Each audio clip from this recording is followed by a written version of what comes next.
Ya, meski sudah 8 tahun lamanya, ini pengungkapkan kasus kematian atau pembunuhan Vina dan juga Eki masih terus bergulir, di mana semakin lama semakin banyak juga saksi-saksi yang muncul ke permukaan. Salah satunya adalah Mel yang menyatakan bahwa melihat langsung kejadian pembunuhan dan juga pemerkosaan Vina dan juga Eki. Nah, di sisi lain, kuasa hukum dari Peggy Setiawan yang baru saja ditetapkan sebagai tersangka ini menyatakan Mel ini hanya mencari sensasi dan juga membuat kegaduhan.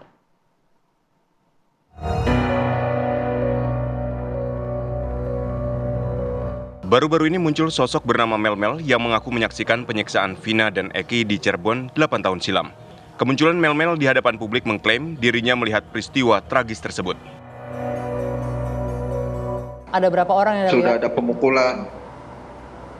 Kalau berapa orang itu ada sekitar 10 lebih lah, Bu. Lebih daripada 10 yang pastinya. Saya nggak ngitung kan pada saat itu. Yang saya lihat kan si Eki ini dipukul. Yang pertama dipukul kan Eki, Bu. Disiksanya itu Eki. Nah, sempat saya mau maju, tapi saya ini takut juga, Bu. Saya mau maju nih karena posisi saya sendirian. Anda kenapa tidak melaporkan ke orang di sekitar? Tidak ada. Pada saat itu sepi memang, Bu. Oke. Nggak ada sama sekali orang. Kemudian yang terjadi setelah Eki dipukul, apa yang terjadi dengan Vina? Setelah Eki dipukul, Eki saya lihat juga sudah nggak bergerak kayaknya dia itu. Baru udah lama si Vina ini yang disiksa. Kemunculan Mel ke publik kini mendapat sorotan dari pihak Peggy Setiawan. Kuasa hukum Peggy Setiawan, Tony RM, menilai Mel hanya mencari sensasi. Menurutnya, kesaksian Mel hanya membuat gaduh publik. Selain itu, Tony mengatakan jika Mel benar, ia akan mendampingi dirinya untuk mengungkap kasus pembunuhan Vina tersebut. Saya mau nyari nih Mel di mana? Ya, saya minta kepada kepada Mel, kalau memang Anda benar, Anda jangan bikin gaduh ya, jangan bikin sensasi. Kalau memang benar untuk mengungkap kebenaran, ya silakan hubungi saya. Ya, saya ada di akun medsosnya, ada di channel YouTube ada, silakan hubungi saya. Asal benar mau mengungkap kebenaran, saya dampingi ya Mel. Sementara itu terkait kesaksian Aep, Tony akan menuntut balik Aep jika kesaksian Aep terbukti salah. Dari Cirebon, Jawa Barat, Ervan Septiawan, TV One mengabarkan.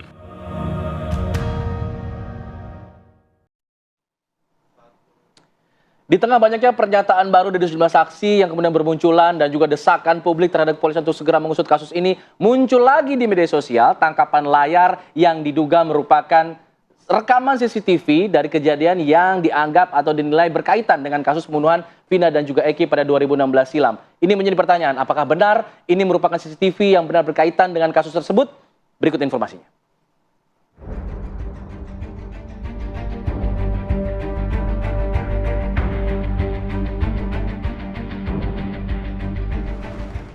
Kasus pembunuhan Vina dan Eki yang belum terungkap sepenuhnya selama 8 tahun ini masih menyisakan tanda tanya.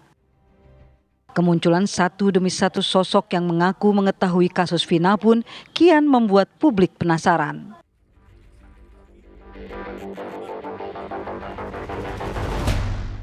Di tengah derasnya desakan publik meminta kepolisian mengusut tuntas kasus ini, kini publik dikejutkan dengan munculnya tangkapan layar rekaman CCTV yang diduga berkaitan dengan kasus pembunuhan Vina tahun 2016. Foto tersebut menampilkan sekelompok orang mengendarai motor sedang berkumpul dan melintas di jembatan Talun Cirebon, tempat Vina dan Eki ditemukan tewas tergeletak. Lebih dari 10 orang tertangkap dalam foto tersebut. Salah satu foto memperlihatkan ada pemotor memegang benda diduga balok kayu berukuran panjang. Namun rekaman diduga CCTV kasus Vina Cirebon ini belum dapat dikonfirmasi kebenarannya.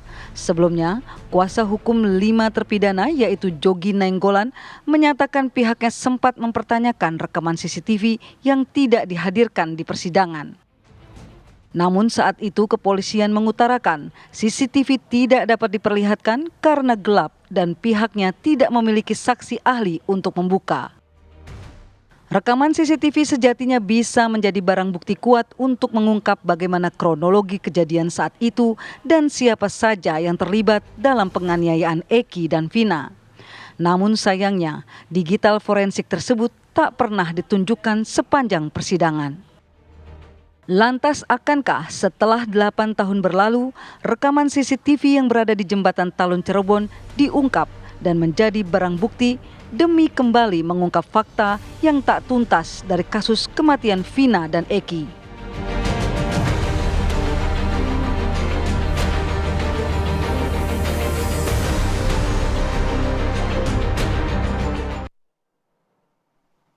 Ya, memang kemarin kita juga dihebohkan dengan adanya screenshot atau capture di mana ini kabarnya diduga kejadian atau CCTV yang merekam kejadian saat pembunuhan Vina dan juga Eki. Ya. Tapi ternyata dalam fakta persidangan pihak kuasa hukum dari terpidana juga sempat mempertanyakan kok tidak ada CCTV karena kabarnya ada 5 sampai dengan 7 CCTV yang sebenarnya berada di lokasi, yakni dari Jalan Perjuangan menuju ke flyover Talun. Nah, ini kita akan membahas lebih dalam mengenai hal ini. Sudah hadir narasumber di studio, sudah ada Komjen Purnawirawan Susno Duaji, Kabarreskrim Polri periode 2008 sampai dengan 2009. Assalamualaikum, selamat pagi Pak Susno. Assalamualaikum, selamat pagi pendengar.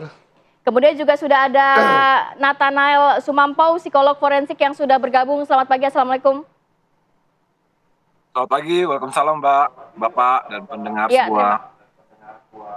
Baik, terima kasih banyak Mas Nathanael. Saya mau ke Pak Susno dulu. Pak Susno, kalau mencermati ini kan sedikit flashback di saat persidangan di tahun 2017 silam ya, kalau tidak salah di Februari 2017 sempat dipertanyakan oleh kuasa hukum dari terpidana, kenapa kok tidak dikeluarkan CCTV? Kabarnya ada 5 sampai dengan 7. Tapi pihak kepolisian, saksi yang dihadirkan menyatakan bahwa CCTV-nya gelap dan pihak kepolisian tidak punya tenaga ahli untuk mencari atau mendalami CCTV tersebut. Apa yang terjadi sebenarnya kalau dari pengamatan Pak Susno ini? Ini kita kembali ke 2017 ya. Teknologi sudah cukup maju. 5 CCTV itu sudah bisa membantu untuk yang namanya Scientific Crime Investigation. Nah, sekarang dihebohkan dengan capture-nya yang beredar.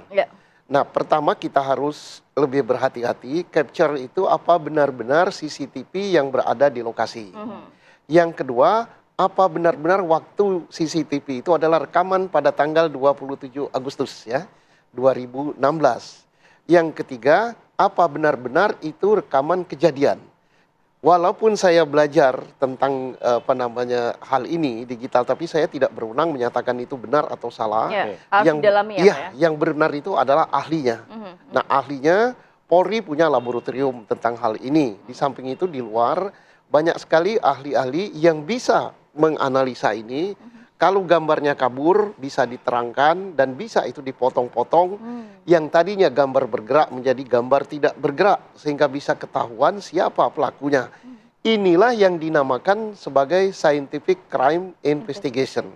Sangat-sangat disayangkan kalau betul itu adalah video di tempat kejadian, diambil oleh CCTV di tempat kejadian pada waktu kejadian, dan betul itu peristiwa itu, kalau tidak diangkat ini sangat rugi. Tapi kalau masih ada arsipnya di pihak kepolisian, saya yakin penyidik yang sekarang akan membuat ini menjadi Scientific Crime Investigation sehingga dia bercerita.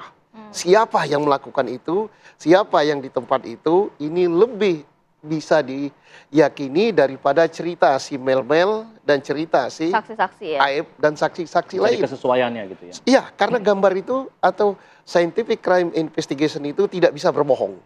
Beda dengan orang, kalau orang tergantung situasi, tergantung keadaan, dan cerita orang bisa dibantah oleh saksi lain. Ini kan udah saling bantah. Betul. Mel-Mel dengan Aib, ini sudah terbantahkan oleh saksi yang teman si kerja daripada Peggy. Jadi ini akan saling adu. Dan saksi, walaupun 1000 orang, kalau ceritanya saksi, itu nilainya hanya 1. Tidak ada. Jadi harus didukung alat bukti yang lain. Alat bukti yang lain yang paling akurat itu adalah Scientific Crime Investigation, CCTV, rekaman HP, WA, kemudian HP kita ini kan bisa menceritakan di mana kita berada pada saat itu, di BTS mana. Nah, itu bisa disita, kemudian bisa dibuka, si Peggy waktu itu berada di mana waktu kejadian, dan saksi-saksi lain juga bisa.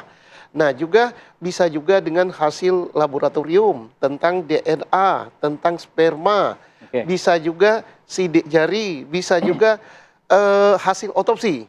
Apa betul di baju itu ada tusukan, apa tidak, dan sebagainya. Nah, ini saya kira yang paling perlu diperhatikan oleh penyidik. Kita juga sudah bergabung bersama kami dalam perbincangan pada pagi hari ini, ada Mbak Putri Maya Romantis, selaku kuasa hukum dari Vina dan juga Linda. Nanti kita akan membahas mengenai hal ini ya, Mbak Putri. Pak Susno juga saya ingin mendalami soal, jadi jika kemudian ada alasan CCTV-nya gelap, lalu kemudian tidak ada ahli yang bisa untuk mendalami hal tersebut, ini bisa disebut sebagai obstruction of justice dari penyidik yang lama atau seperti apa? Nanti dijawab saja. Kita kembali saat lagi, tetap di sini. Apa kabar Indonesia Pagi?